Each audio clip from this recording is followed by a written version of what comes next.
Ce n'est pas une mode, ce n'est pas un caprice, ce n'est pas mignon, un lapin. Ce n'est pas un silence qu'on pose dans un coin. Akuno respire, Inaba observe.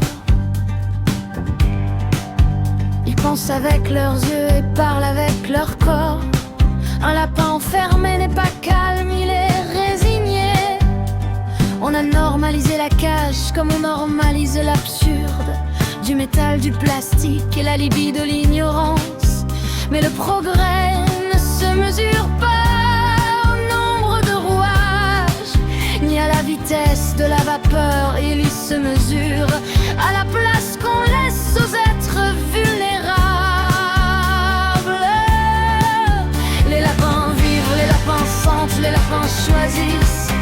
Ils ne décorent pas nos vies, ils y participent comme les chats, comme les chiens, ni en dessous, ni les morels.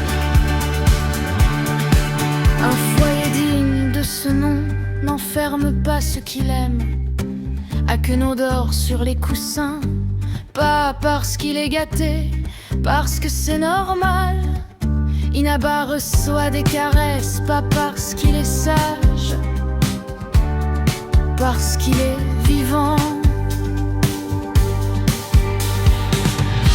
À quoi sert un monde de cuivre et d'acier si l'empathie rouille dans un tiroir?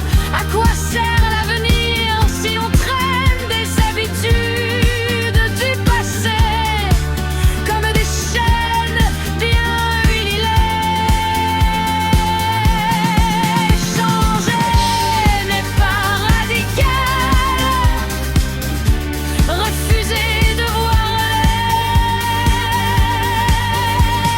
ces lapins ne sont pas autres, ils sont compagnons, ils sont présence, ils sont relation.